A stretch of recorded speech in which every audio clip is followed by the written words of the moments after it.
What's up, KG? Napansin mo ba? Kapag sobrang taas ang presyo, gusto mong bumili. Pero kapag bagsak ang presyo, natatakot ka naman. Baliktad, di ba? At ang masakit, halos lahat ng baguhan sa market, ganito ang ginagawa. Kaya ngayon, pag-uusapan natin kung bakit hindi market ang pinakamalaking kalaban mo, kundi yung emosyon mo mismo. Pag-usapan natin. Let's go!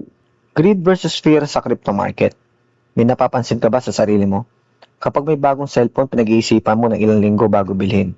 Pero kapag may narinig kang kwento na may kumita ng 300%, minsan ilang minuto lang handa ka na kagad maglabas ng pera.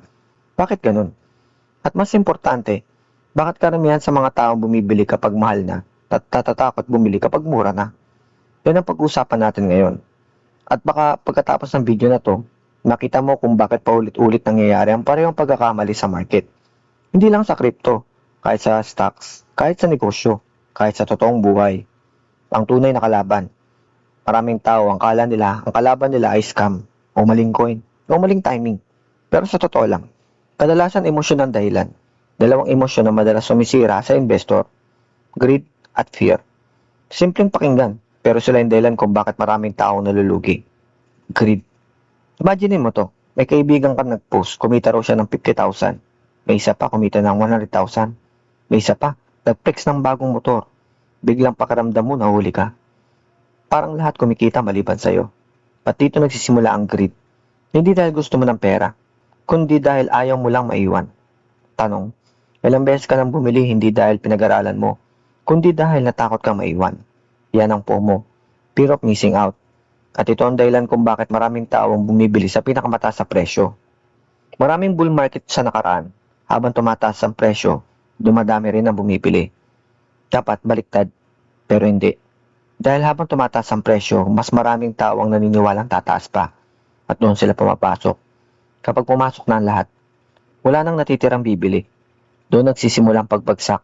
Nakakatawang isipin, pero maraming investor bumibili dahil excited. Hindi dahil sa magandang opportunity. Pero teka, kung greed ang dahilan kung bakit bumibili ng tao sa taas, ano naman ang dahilan kung bakit ayaw nilang bumili kapag sobrang mura na? Dito pumapasok ang fear. At mas delikado to. Fear. Imaginein mo, may nakita kang asset, dating 100, ngayon 30 pesos na lang. Sa normal na tindahan, magiging excited ka. Sale, discount, mas mura. Pero sa market, baliktad. Mas natatakot ang tao. Bakit? Kasi iniisip nila paano kung bumagsak pa. At doon nagsisimula ang fear cycle. Kapag mura na, walang gustong bumili. Kapag mahal na, saka nagsisiksikan. Parang may mali. At oo, may mali talaga. Napansin ko sa maraming newbie. Kapag green ang lahat ng chart, sobrang confident. Kapag pula lahat ng chart, sobrang takot. Pero dapat kabaliktaran. Hindi ibig sabihin bibili ka agad pag bumagsak. Pero dapat mas interesado ka mag-research. Doon madalas ginagawa ng matitinong investor ang homework nila. Hindi kapag hype na. Hindi market ang gumagalaw sa emosyon mo. Emosyon mo ang gumagalaw sa decision mo sa market. At kapag hindi mo yan makontrol, paulit-ulit lang ang cycle. Excited, bili, panic, benta, regret, tapos repeat. Maraming tao, ilang taon nang umiikot sa cycle na yan. Hindi dahil bobo sila, kundi dahil tao sila. Normal lang greed, normal lang fear, pero kailangan silang kontrolin. Ito ang hindi masyadong exciting at baka ito rin yung pinakaayaw marinig ng marami. Consistency. Hindi prediction, hindi magic indicator, hindi secret signal, consistency. Halimbawa, kung may kaya kang itabi na maliit na halaga kada linggo o buwan, mas magiging disiplinado ang proseso.